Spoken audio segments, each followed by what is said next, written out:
And you're back in Studio 771. This is your host, Charles Barjon, and I'm here with Anastasia Hawkins. And we're back. I don't even know the last time we did a podcast, but it feels good to be back. And there's so much we have to talk about. I mean, I haven't been here since last March. Exactly. I was about to start there. I was about to say COVID. At first I was going to say, Afghanistan and all these current issues, but actually COVID. We haven't did a podcast since quarantine. No, we up and left. They sent us the email, said go home. So if you could think all the way back to March, May of last year, not even this year's, what was that like for you? Honestly, getting that email, I was terrified. Not terrified, but because I drive home, I wasn't mentally prepared to make a 20-hour drive in one day. Right. And have to get a storage unit, figure out what I'm going to do. I was like, oh my God. I really just didn't know what to do. Right. Like, I'm thinking the same because that felt like a lifetime ago. Right? Like, we were just in our rooms in class. Because that was sophomore year. LSU made their announcement, and they were like, well, LSU said they're going online, so I guess we're going online. And I didn't believe it at first. I kind of believed it, but I didn't think they were going to send us home. Right. I thought, okay, online class here and there. But at least on campus online, maybe. Yeah, they kicked us out. Okay, go home. It's crazy to think. In that day, too. I'm sitting here underneath my mask. I'm looking dumbfounded because it's sophomore year, and now I'm a senior about to leave. Just turned in my graduation application.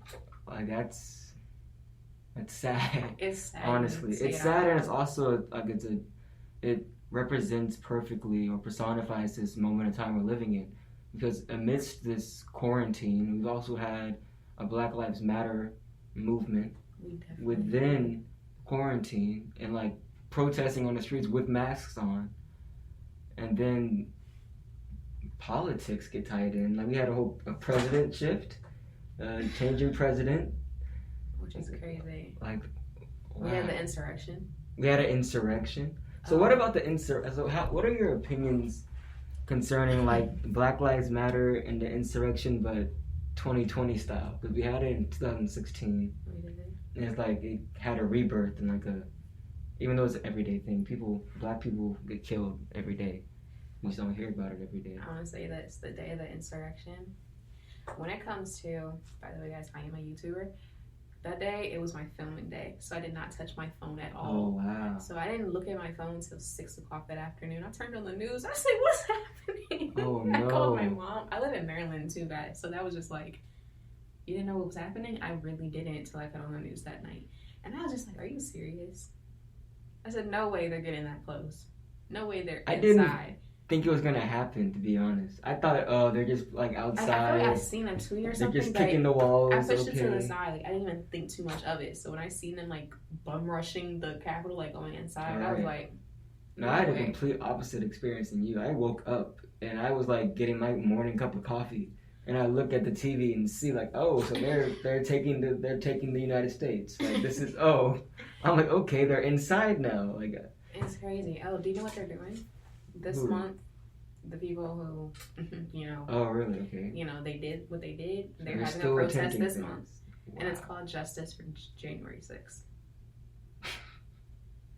No comment. Justice for January 6th. I have no comment. What kind of justice do you guys need? I think because they're mad that they were getting arrested. Exactly. The Proud Boys and the rest of them. I'm not sure. I forgot the names, but yeah. So watch out for this month for Justice for January 6th. I don't know what state it's in. I hope it's a peaceful protest and not a riot. Yeah, that. You know what's crazy? It's like I've switched sides with these people. Now I feel like I'm the upper class white dude. It's like, I hope it's just a peaceful protest and not a riot. Crazy. I know. Don't break anything, please. Don't burn anything. Like, please don't. Like, I really feel like them right now. It's like, how times have changed.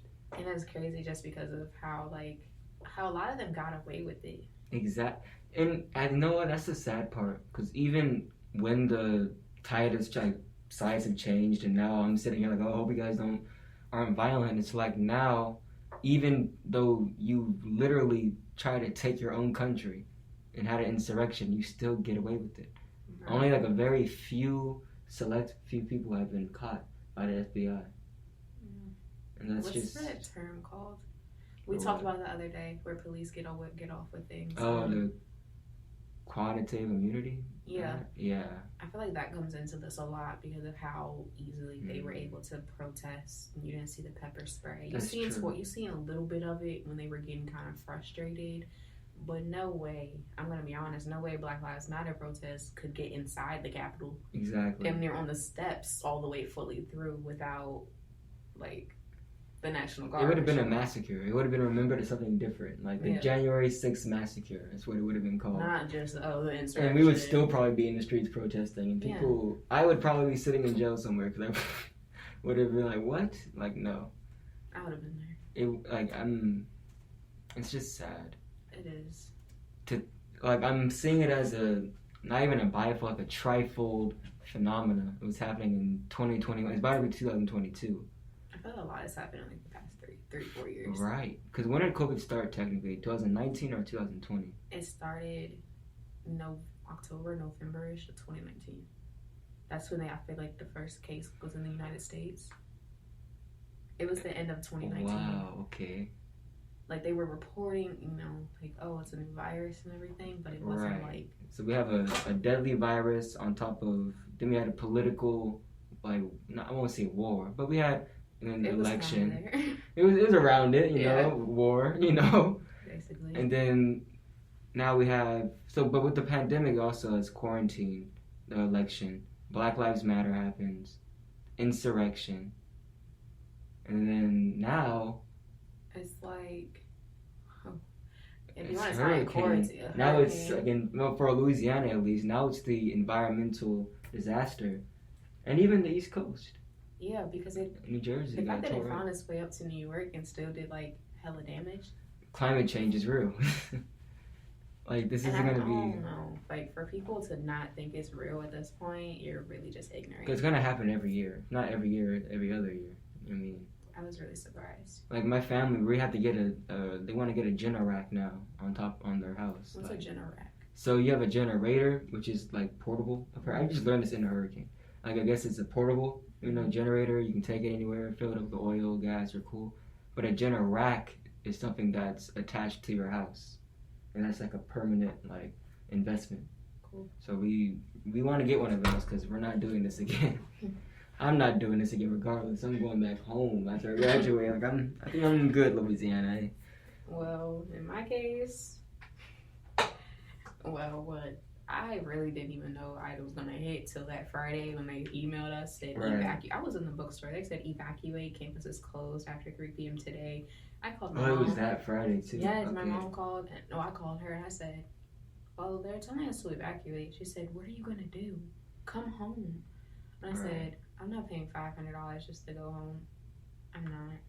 And then when everybody said drive to Texas, go to Florida, and people were posting, it took them like 13 hours just to get to Houston, and that's a 5-hour drive. People run out of gas trying to get out. That's what I'm saying. I didn't want that to be me, like in a car on the highway for 13 hours when it's supposed to be a 5-hour drive. Then I run out of gas. Everyone was filling up with the gas, and the gas stations ran out of gas. Right. It was hectic. It was it felt, I don't know if that's offensive to say, but it felt like a third world situation. It really did. And which shows my privilege. Honestly, because my boyfriend just went to Walmart, got some water, got my own milk and my cereal, because you don't need refrigeration. Right. So I just said, well, you guys never lost power here or anything. Yeah, so y'all were good. Yeah, and that's the thing. I didn't know. Like, I honestly thought we were gonna lose power. I was prepared. I didn't think it was gonna be this bad because we had like 5 hurricanes last semester. That's what I'm saying. 5, 6 hurricanes, and it was nothing. Like, it would flood a little bit here and there, but it was nothing. That's what I told my mom. I can walk outside if I want to. I was here freshman year, part of sophomore year. There was a hurricane or something that hit, and nothing happened. But even last semester, nothing happened. Like, so it's like, I don't know. I didn't think, I honestly didn't think too much of this hurricane, and I feel bad for saying that. It's good at Miss Baton Rouge. I mean, for other parts, and I still pray for LaPlace, Louisiana, coastal Louisiana. Houma, I heard, is really bad. Was really where bad. I got stuck in Norco, they were pretty bad. Yeah, Grand Isle. It was that's where the center of the eye of the storm was at for a bit in these areas. So that's crazy. I know it was parts of sad. BR lost power, like on That's the true. like on the LSU Some side. parts still don't have power. Really? And Hammond doesn't have power. That's My math teacher is from Hammond. She said she's day whatever without power. That's crazy. So crazy. Actually, Because it's so hot. I was sweating, I swear, for 3 days straight, or however long, 6-7 days just straight. Like you sweat when you're up, you go to sleep, you're still sweating, you wake up, you're still sweating, and it's like, oh my gosh. Like there has to be some way out of this. Like, I don't know. Like, thank God it passed BR. I was just like looking at the news. I'm like, no way, it's this bad. Yeah, because Like, even no way the these outer places- bands of the storm were still destructive. Yeah, and people were like the Cajun Navy people were posting on Twitter all their Right. addresses. Like my grandmother, they're in their attic. The water's up to the second level. Oh, I was no. like, no way. It's Because I'm so not like, scary. of course, like I'm not used to hurricanes. Like, of course, they see it on Right. TV, but I'm like, I didn't know, like, this is what. Well, they're calling it Katrina without the water. Yeah. That's what the radio, like the whole. I'm in the dark house and we're listening to the radio, and they're like, that's what they keep telling us on the radio. It's Katrina without the water. It's Katrina without the water. I'm like, yo. On Katrina's anniversary. Right. They said her Sweet 16 or something. I was like, this is so crazy.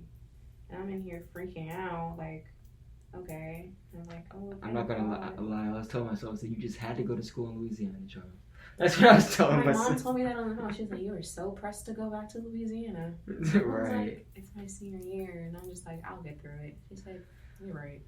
I was I was like, like, that's wow. crazy. Not me. But it brings up a whole new conversation within activism, though. Because I was thinking, now we need to have legislation that's about disaster relief and recovery. And even beyond that, these systems should already be in place to where if we have a huge disaster like this, clean water wouldn't be so like such an issue, or electricity wouldn't be out as long, or gas lines, like things. There should at least be a backup system or Somewhere. a gigantic backup generator that can power different parts of the city or something. It I makes mean- so much sense, especially because it's Louisiana. I feel like they should know. Like, for the things I've seen, it seems like they're semi there. All right. Like, you know, they have the Cajun Navy, which is honestly just volunteers. Everyone has their Right. boats and People everything. like us, you know. Yeah, and I feel like that's really great that they have that. One thing that really got me, how are we running out of gas when you have the whole, like, Cancer Alley, you got Exxon. And they were right here. burning though, so They were burning Yeah, heavily. And I'm just yeah. like, why did it take so long? when I tried to get get back to gas. Southern, and the one in Norco, I think it's a Valero or it's called or something, one of these, the smoke was just black, like just charcoal black coming out of the towers. It was the other night. You know how Exxon has that one flame that you can Yeah. always see? They had four Oh wow. flames. And for one, that just tripped me out because I'm like, why do you have 4 flames going right now? But I'm like, it's no way that y'all have all these You just burn it petrochemical all. plants right here.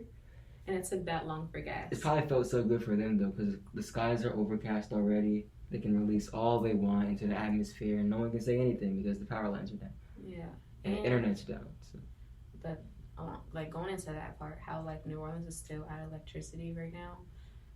I get that power, that energy plant thing fell over. Right, I fell into the understand that. Mississippi River. But it's like, y'all are so prone to hurricanes. You should have a plan by now. You should have a plan. Like, that shouldn't be like it fell, we're out of power, we're done.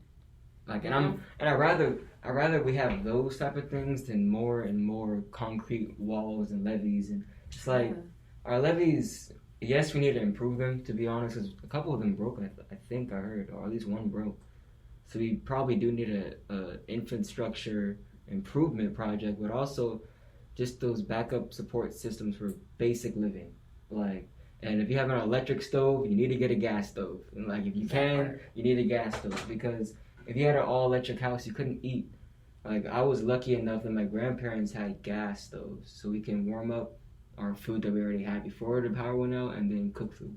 We had to cook it all anyways, because it's gonna go bad. So I was low-key eating gourmet in the middle of the hurricane, because we had grits left over, and then we also had shrimp. So it's like, okay, Oh, shrimp and shrimp grits. You know what I'm saying? So it's like I'm at a little mom and pop that. diner right now. It's like I had to tell myself, like, on the last night, we decided to have coffee for the first time, because the reasoning before was why drink coffee if it's so hot already in the house and outside? But it was the last morning, not night.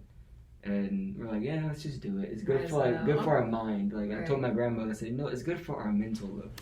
So let's just have some coffee. And she was so happy making it. You can tell that she had been thinking about it for days because she already had because there's no power for the coffee maker. So she like pulled it out, put the strainer in. She's like, I'm gonna pour it while I'm doing it. I'm like, you thought about this already. That's so cute. Like, yeah, it was cute. I'll be honest, I love the time I spent there because my grandparents were acting so adorable. Like, what can I get for you, love? Oh, nothing, sweetie. I'm like, I've never seen them be like that. Oh my gosh, he's here. He can't leave. Right. Right. It's so cute. But I don't know. I feel like just in general, Louisiana, like if you know you're prone to this stuff, just have like as many resources and backup plans. Like it's never too much to have a plan C, like a plan B. Like don't just stop at the one. Like, oh, here's our main source of power. Right. If it breaks, we're gonna depend on this, and if it breaks, we don't know what we're gonna do. God forbid it falls into a river. You know? God forbid we get storms. Right. We never get those. Never. It just bugs me. It's just like you know what state you're in. You know what's gonna happen, and there's so many problems we have to address, and it makes Louisiana seem like a place where you don't want to be, but there's also many positive things about Louisiana. But in order to enhance our experience within this great state, we need to tackle these issues because we all just want a better Louisiana at the end of the day. Right. I mean, everybody loves Louisiana. It's bigger than just New Orleans. Like the entire state is so rich and diverse. But it even brings up questions about debris and the trash and where's that going. And we already know there's only one recycling facility in Louisiana that processes all the trash from all Louisiana because we went there personally. And that's not really going to handle all of this trash. That doesn't sit right with me either. Unless they're going to ship it out to other states, but I would probably not, you know. I know some states do. That's what Maryland does. So we that's ship it straight to Virginia. Really? Well, perfect then. We need to ship some of this trash out to deal with it. Yeah, because this campus, I'm not gonna lie, right now it looks disgusting. But right after this, might need to organize a little cleanup real quick. We're down 2 of these though because 2 were in my car. Oh, so I still have one in my car. It's just been so hot outside, but I was like, I'm gonna go out there because the way y'all missed the trash can. They don't miss it. They do it on purpose. I literally saw a girl left out of my building, and she just opened her car door and just threw the soda on the ground, and I just said, "You're disgusting." That would be such. There's no way the dumpster is right behind the building, and you're already driving in your car. You literally could have just passed the trash can through it, and then she opened her door, just threw it out, and left. So that's so lazy too. I'm just like beyond you paying like $10,000, $20,000 to go to the school. You're gonna so you should have some type of respect for your school just because you're paying it, but also that's so lazy. Like it shows your mindset. Like someone who does that probably also doesn't study a lot. Because if you can't sit down and read a book for 10, 15 minutes or an hour, you definitely can't walk to the trash can and throw something away. That's just how it's and if you're in your car, you're already driving past the trash can. For you to just throw it out in the parking lot, it just bugged me. Like I've seen dudes just walk up, the bridge between the they walk and they just just hit their cups into the water and watch it go down. They're like, hey, watch this. I'm like, I don't that's not cool. It's sad to say, but I can't when the day comes when climate change is just at its peak. I want them to just look back and dang. Like, look what y'all did. I'm gonna look back and be like, I tried to tell y'all. I'm a prepper. I'm gonna be that one annoying person. I tried to tell y'all. That's gonna be me. Baton Rouge is gonna be beachfront property. And as a matter of fact, Alexandria will too, if y'all don't stop playing with me. We need to take our actions now to protect the environment. It's so crazy. But ain't nobody wanna time will tell. Do the right thing. It's so much easier to make, you know what, it's so much easier to make money. And what I realized in the state capital experience thing is that a lot of these politicians are just, I don't know how to say that, but they're bought off in a sense. They already have their deals made. Political, maybe it is good for their constituent. I mean, they say, oh, it's what my constituents want, so I'm going to do it.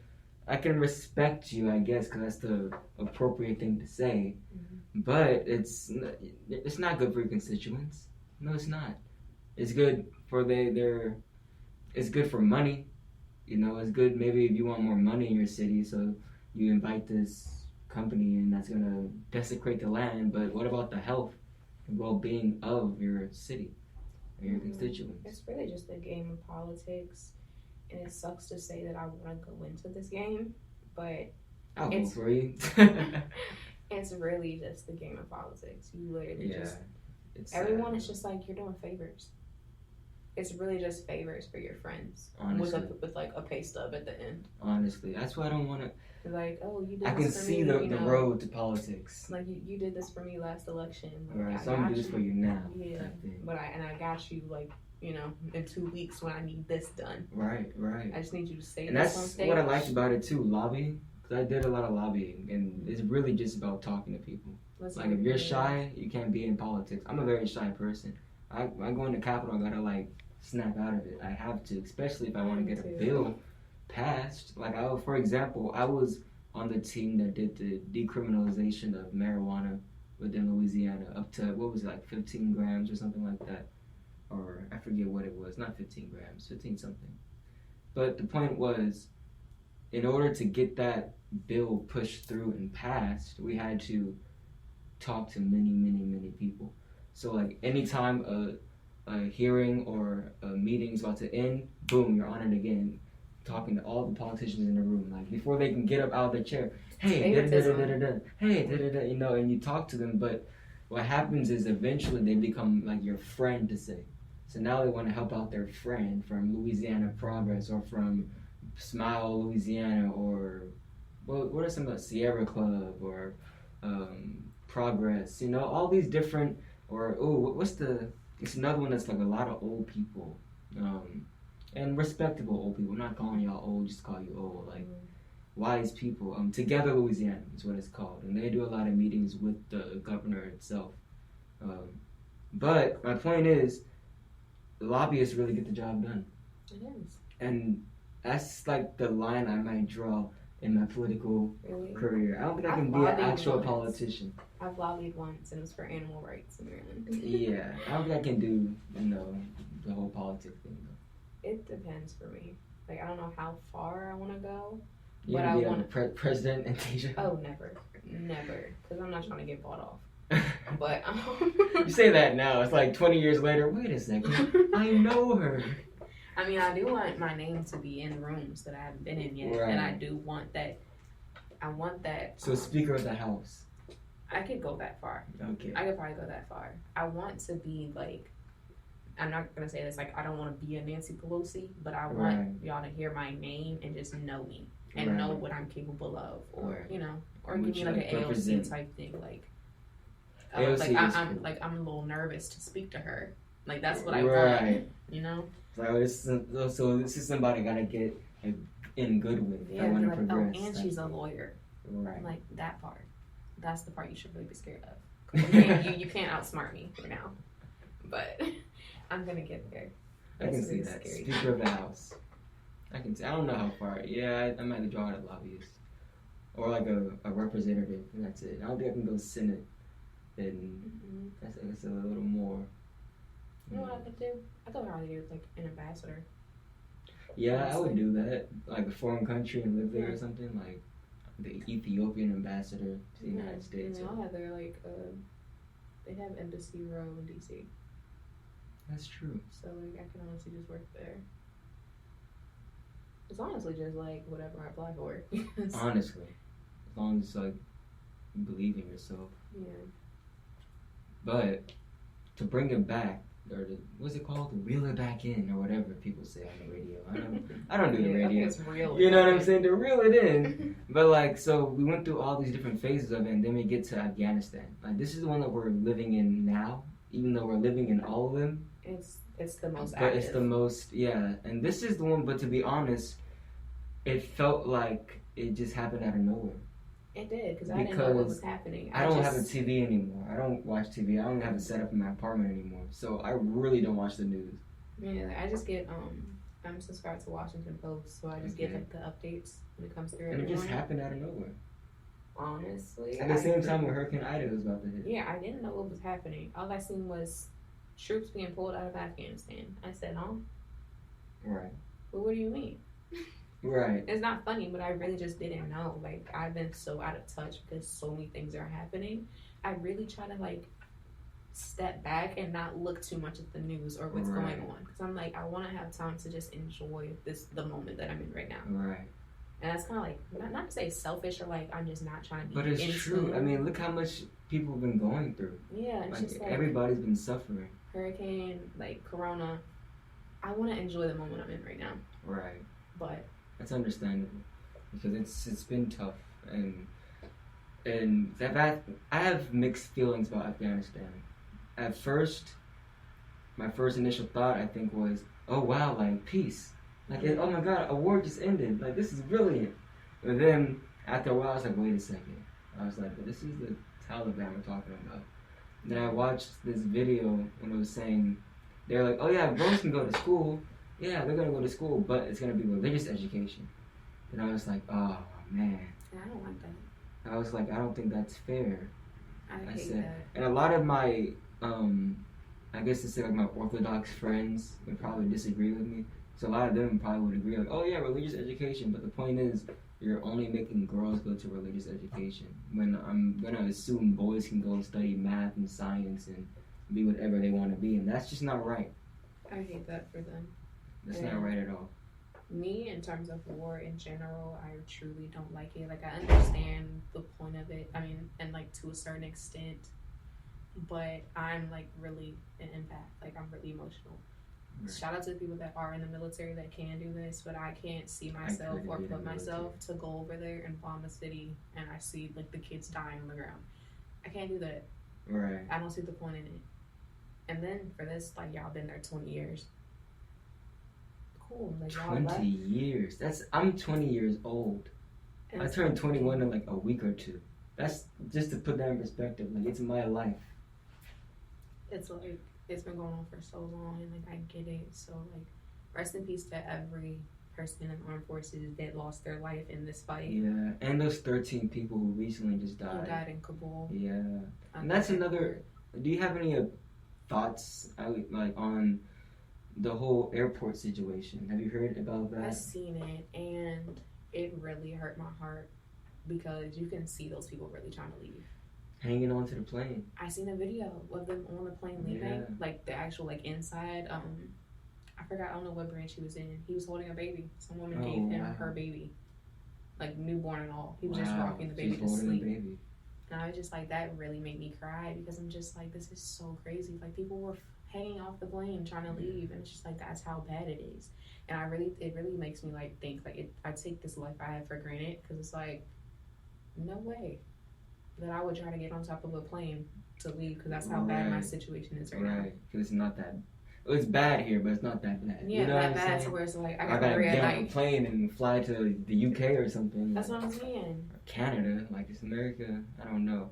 And then there's the whole other aspect of the Afghanistanian army just deserted and didn't try to defend itself. I seen that, and like that bothers me too. Cause because then it's like you can't blame us for trying to leave at that point, but it's still a touchy subject. But I said, like, I was reading Uncensored. I did read a few things. It was just saying how they're not, like, we've helped them. We gave them, weapons and, like, armory or whatever.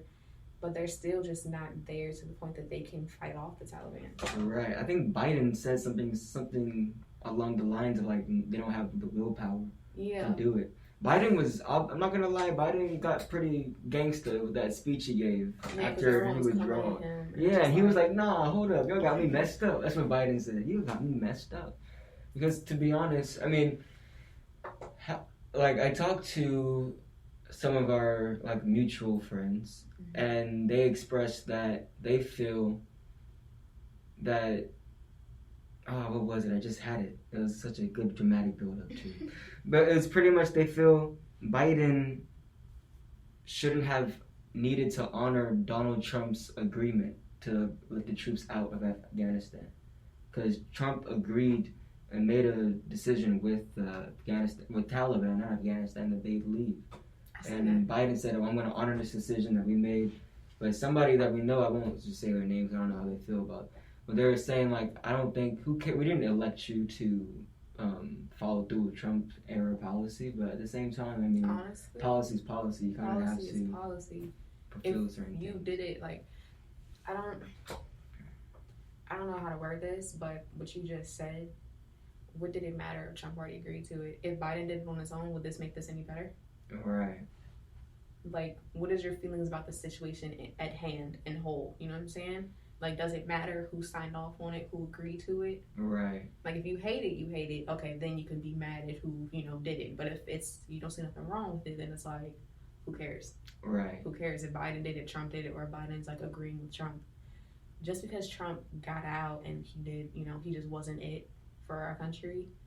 He really wasn't. He really just wasn't. We could do a whole podcast on that, but... Yeah, but it's just like, that may be one thing that was possibly, agreeable. I think, right, because it was, and Biden pretty much said that. He said, I'm not going to let this go on to another president. Because think about it, it went Republican, Democrat, Republican, Democrat. So this is a multi-party monster. It's not like we can blame one party single-handedly for the Afghanistan war.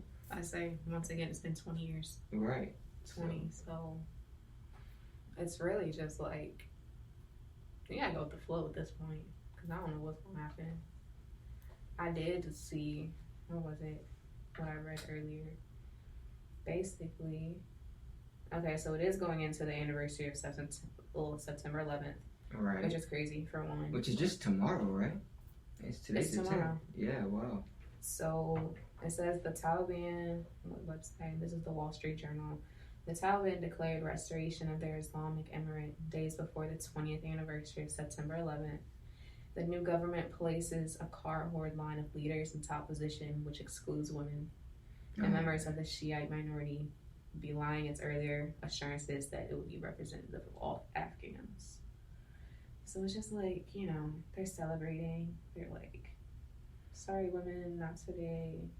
And that's sad. It was in Afghanistan, I think was for women's rights. Right. They were like trying to be more progressive in that sphere. And women were getting there.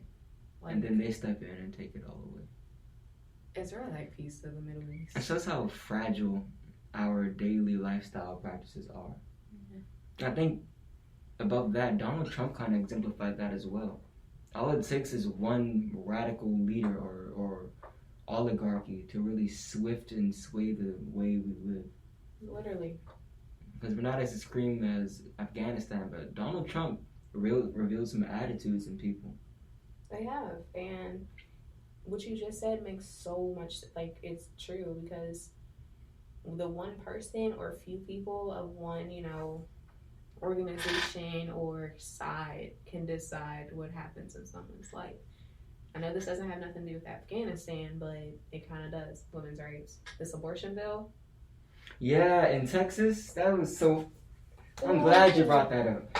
That really hurts my soul, because at the end of the day, I feel like a man should not decide what happens to my body. Exactly.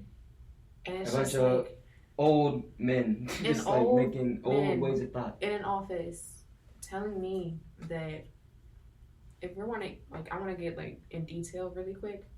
I'm gonna say this: 6 weeks is if I'm 2 weeks late on my cycle.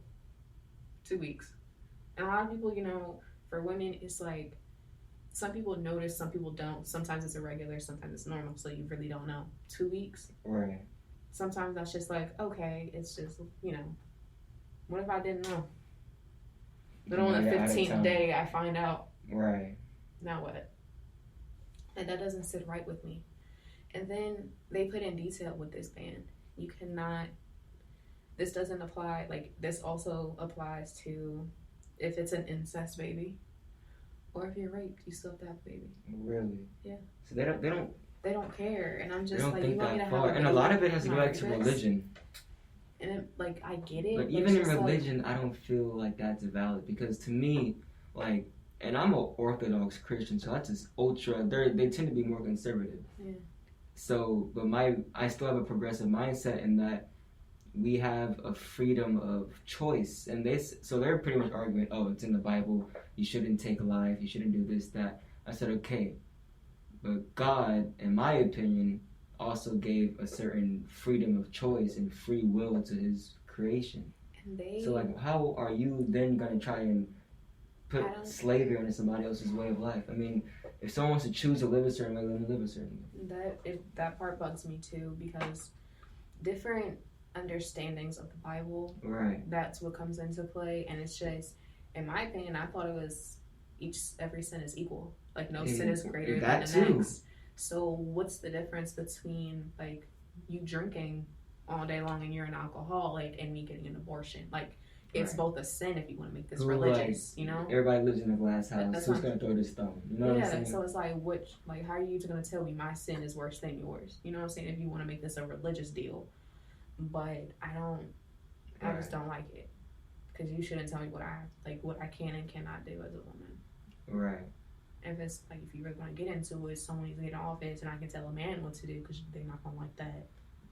You already know that would be a whole different insurrection. That's what I'm saying. It's just like, it just bugs me so much that they care so much. And I want to bring this into it too, because for all these kids that these pro-lifers want to bring into this world, how many kids are in foster care? Right. How many kids are waiting to be adopted? How many are you going to adopt, you know? Why aren't you adopting these kids? Because that's their plan. Like, okay, adoption is the better choice. How many of these kids are actually getting adopted? How many of these kids who like go into the foster system are actually making it out okay? Right. Without the emotional trauma, physical trauma that they face in foster care. Some of them are beaten and then raped, and then boom, the cycle continues. So who are you to like bring another kid into this world just for the cycle to continue, just because you want to be so pro-life, right? And so God wants this. And what about those kids who don't end up in foster care or adoption, but who then end up just getting beat by their own parents because they look like the raper, or they look like, you know what I'm saying? They're emotionally and physically abused, and like that parent just doesn't want them. Then it just passes down. It's such a sad cycle. And then you have kids who just go on, who were in those households that were beaten and weren't wanted by their parents, but just go on. They might end up homeless because they're just not fully capable. They're not fully there. Right. Because their household wasn't all the way put together. They didn't have the support in their house.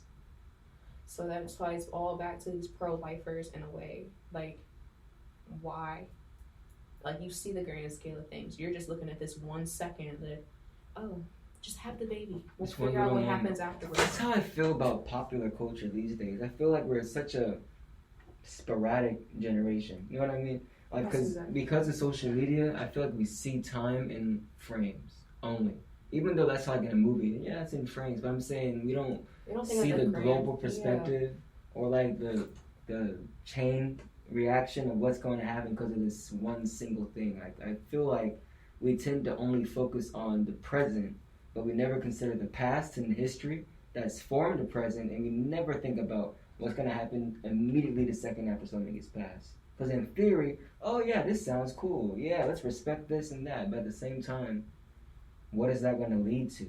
Yeah, and it's so hard. Like, I understand. Like you just said, one sin over another sin. Like, how can you choose? And it's like so hypocritical in a way, because I'm going to call myself a hypocrite when I say this. It's just like, because I want to live in the moment right now. But it's like certain things I just know, like, you can't just think about the moment right now. You have to think about the grand scale. That's adulting. The sad part. It's hashtag adulting right now, because it's just like. And I feel like. Am I in the moment? This pandemic mainly has thrusted a lot of us into adulting out of nowhere. Even though many people, we were already functioning as adults, but we were still in that transitional field where we had to grow up quick. Right. We had the freedom enough to at least at sometimes lean on the childish nature and ask somebody for help. It's like, okay, but I need help with this. Just help me understand this. No, we had to grow up and like that, and without realizing it really, because we've been inside, you know. We left as what? What year is this? We left as what? 19-year-olds. 20-year-olds. I'm 22. Like, I'm 21. I'm about to graduate college. Right. And I missed that whole year, almost 2 years. Literally, because all last year when we left, I just been working. All right. It wasn't a social. I missed my childhood moments, like that's what hurt me the most about leaving. Is like, I feel like college was my last time to just, fully be. Okay. I could have my mess ups. Right. I could have my it wasn't the real world yet. Like Stay I still until 3 a.m. if need be, or just because, like, of course you can still do that after college, but I feel like my excuse to do these things. right changed. That's true. And like it's for a lot of people, it's their last. Like they come here to make friends, and they come here to party, and even that aspect of college got taken away. But I'm a nerd, so I'm like, man, I didn't get to sit in class and chop it up with professors and nerd out. But the other aspect of it is like there wasn't a homecoming, there wasn't a spring fest. And I hated you had events, but they weren't, you know. I hated that for me. I hated that for all of us out-of-state students because I feel like I wouldn't have went this far away from school just to be at home again. I stayed in my room so much freshman year, and then carrying on into sophomore year, I started opening up a little bit, but I missed my time to make more friends. Like, I think about that so much. I see how many people have, like, their own friend groups right now, and I'm like, that could have been me. It could have been me. That's one of my biggest, it's not a regret, because I am who I am. And even when I go to a party, I sit there and I'm so mellow. I can't help it. But that is one of my biggest, like, takeaways from college. Like, if I were just a little more energetic or, like, had a little more charisma, like, and had a friend group, that would be cool. If I would just, like, tone down my shyness for just 1 second, right. I could have had more But it's friends. so hard not to, because, like, coming from out of state, you know nobody. Literally. You just show up on campus and, like, this. A lot of people already know each other. From high school, like, or their neighbors. You know what I'm saying? Like, dang it.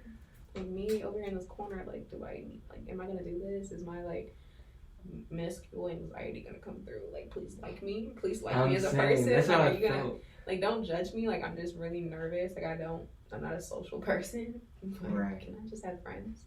That's honestly how I feel sometimes. But cutting my hair, which is completely off topic. What made you do this? Had me now walking around campus feeling more like confident. Like, wow, like, because it's like I feel like my hair for a minute became my identity in a sense. And I didn't, like, to where people would come up to me and all they want to talk about is my hair.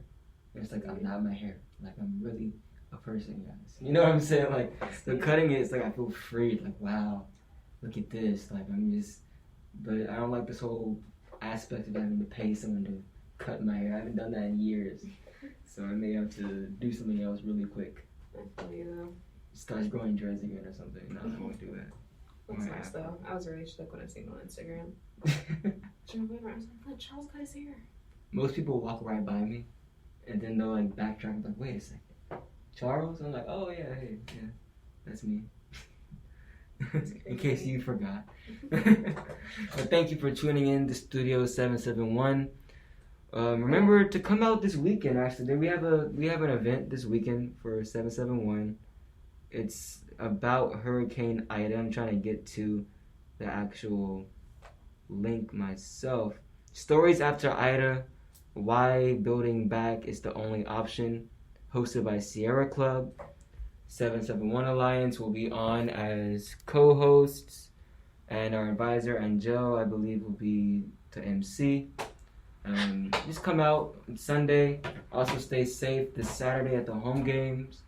And closing statements. I just want to say I think this was a great comeback for, like, a podcast in a year. Yes, it's been a year. It's true. Great comeback. So just, like, if you guys are listening, thank you guys for listening. Are these cheers? Yeah. We can give our cheers. We did. But yeah, so you guys are listening. Thank you. And just stay tuned for the rest of this semester. And then hearing from us for another semester because we're seniors and we're about to be out of here. Right. So.